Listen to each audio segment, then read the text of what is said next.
Okay, Rise Director of News and Politics, Editor Sumner Sambo joins us now in the studios. Thanks so very much. Thank you so much. A lot of happenings in the political arena. It's like the momentum is really generating a lot of steam. The Dogara group, is saying that they have the mandate of the Northern Leaders Forum to choose a presidential candidate, and the committee they set up has finally come up, and they say Atiku Abubakar, the presidential candidate of the PDP, is the way to go. How do you reconcile this with Babache Lawal's own group saying saying that it's the Peter Obi Dati Ahmed of Labour Party?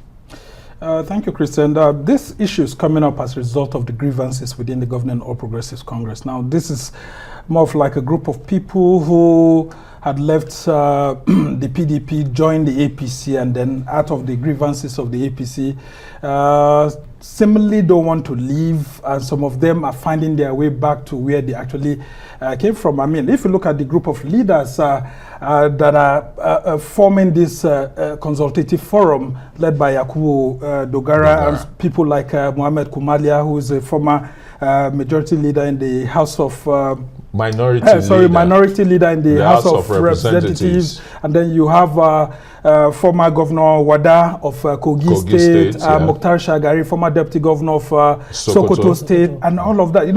All these people, their roots is founded in the People's Democratic Party, and so political critics will just say, I mean, this is a group of former PDP leaders just coming. While Yakubu Dogara, strange bedfellows anymore. Yes. I mean, while Yakubu Dogara hasn't left the APC formally, but from his body language, because of the thinking of the Tinubu team that they wouldn't want to give him the presidential ticket, the vice presidential ticket, alongside the likes of Babachi Lawal.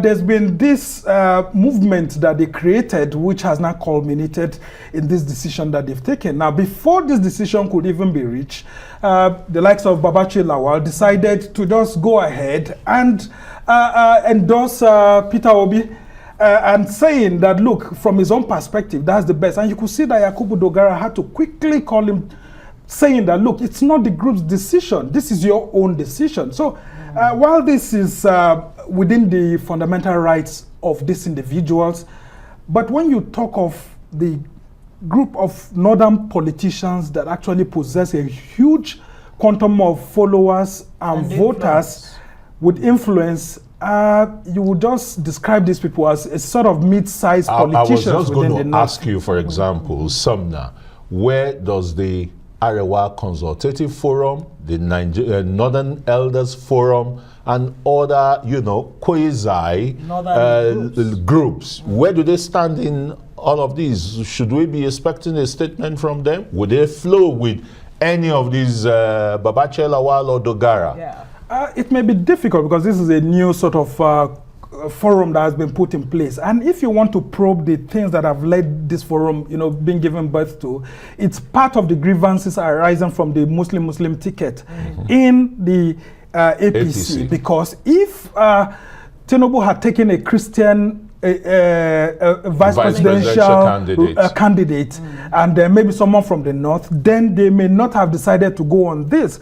And my fear for them is that they may likely end up just like that endorsement that was done for the PDP presidential primaries by the Ango Abdullahi-led group that was put in place, that they had to go to meet former military head of state Ibrahim Babangida. And then if you listen to the criteria that they put in place, saying they are looking for competence, for someone who has national spread, it's almost the same thing that happened where in the PDP during the presidential primaries, these people had to quickly just go to Babangida, and at the end of the day, the whole thing got enmeshed in controversy. From tomorrow, there's a likelihood you may start hearing people saying that, look, this group doesn't represent our interests, or it represents our interests. Right. But from what we can see here, the overview here is that I'm thinking that based on the question you have asked, the Northern Elders Forum, Arewa Consultative Forum, and other northern groups may, in one way or the other, differ a little bit from what we're seeing, because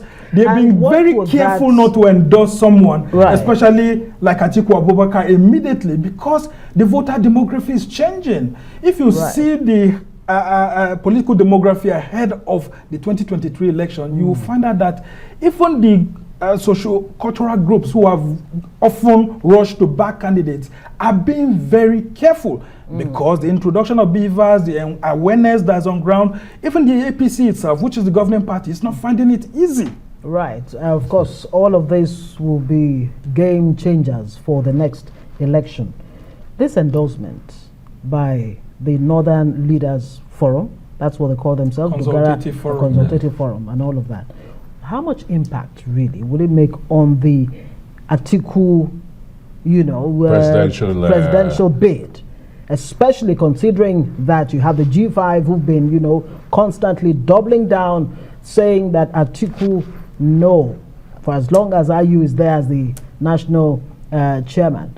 How much difference will this make for Atiku? How much of a booster is it? Yeah, it's a very good morale booster, I can tell you, considering the immediate losses that the PDP presidential ticket has started, losing, getting in a very few months that have gone by. If you look at the likes of Dogara, you look at the likes of Mohamed Kumalia, you look at the likes of the former Kogi State governor. Yes, these are people that Atiku would normally have loved to have by his side, but because of the issues that were happening, they stayed far away. So with this, it's a sort of morale booster for him. It will help him, but in terms of influence, I can tell you that yes, majority of the top politicians I'm saying in this group also come from the northeast geopolitical zone. Right. You have like Dogara there, who is a former speaker of the House of Representatives, and with Kumalia there, Dogara comes from Bauchi, Kumalia comes from Borno,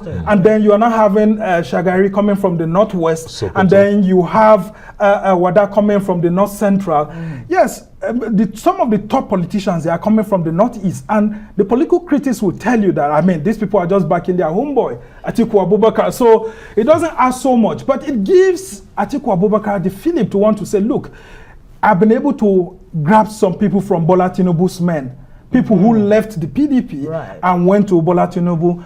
But can I continue to do this? How much more can I get top people who are serving governors? Because if he doesn't get serving governors, then the weight of influence may not be so much. That's if we follow the traditional politics. Let's talk about the reasons they are putting up the unity as far as Dogara is concerned. He's saying, look, this is about the unity of Nigeria. But is that really what it is? Are there more non-altruistic reasons? That's why I said it's very clear here that these people are doing this for their own desires, based on the issues, the internal contradictions within the governing All Progressives Congress. Now, these same people like Babachir Lawal too had been advocating a Tinubu presidency. So at what point in time did they now decide to stay away from a Tinubu presidency? Wouldn't Tinubu himself be feeling bad that just because these people didn't get the position of vice presidency, they've decided to go against his candidacy? And also, it talks about how the conflict resolution mechanism within the governing party. How could a Tinubu be allowing these people to go without doing so much to woo them back? It's almost like a flip side of what's going on in the PDP. How could an Atiku have been allowing the G5 governors to go without doing so much to bring them? So it's within the internal contradictions of the major political parties. They are saying that for national spread, they prefer Atiku. Yes, they have a point there. They're talking of religious inclusion. Yes, they have a point there. Is it not contradictory in terms, apart from the fact that, look, this whole argument about, same faith ticket is more or less pedestrian? Yes, in the Nigeria of today, it's supposed to be a situation. If we had tried it in 1993, there's no reason why Bola Tinubu cannot try it. But does it have consequence? Yes, it has consequence. And what's the major reason why they are doing this? Because they say Nigeria is going to be polarized. Because of the situation we have as a nation, there's going to be a huge challenge. They are saying that religion will divide Nigeria more than ethnicity. And of course, you will give it to them that they've actually got to a very good conclusion. But sometimes it may not necessarily go that way, because Tinubu keeps insisting that the reason why he chose Kashim Shettima, who is a fellow Muslim like him, is because of the political dynamics. Yeah. He cannot be a Southerner and a Muslim and then want to go to the majority-led and Muslim-dominated North and want to pick a minority Christian. All right, let's quickly look at the dynamics here now of, you know, these divided attention, particularly coming from the North and the Northern candidates. Yeah. Doesn't it present a kind of dilemma for the North in making a choice? It's a huge dilemma, because some of the top leaders in the North are saying that, look, based on the way politics is usually played in the country, power should naturally go to the South. But power is not given a la carte. So the South has to present the best candidate to challenge whoever is coming, because constitutionally there's nothing that bars anybody from contesting, whether you're from the North or South. And that's the Nigeria of tomorrow that the Constitution was already thinking of. Can that tomorrow come today? Yeah, but the reality is that if you go to the polls with a Northerner and a Northerner wins, if it gets to the next election and he wins, constitutionally he's not bad. But when you talk about the moral of politics, the justification, the findings and the spirit of the Constitution itself, and the founding fathers and the founding fathers of the nation, you see that that's the reason why federal character was even introduced to the Constitution. Absolutely. So it would be unfair for someone from the North to be concluding 8 years and another Northerner to succeed him. But if it looks like within the internal dynamics of our politics that people from the South too are not uniting behind a particular candidate, and you have a very strong Northerner who's presenting himself, then, you know, like you have said, it's a huge dilemma. Towards the election, you may see some sort of endorsements coming. So it's left for those from the South to unite behind one, and then for the North to think if indeed they should not follow the justice, the equity that's the underlining factor of our nationhood, and support someone from the South. So it's a dilemma for all ethnic groups in Nigeria. Thanks so very much, Arise News Director of News and political editor, you know, for such summation. And we'll leave it to the viewers and the electorate to decide. Yeah, February 25th is the date, and we're getting closer by the day.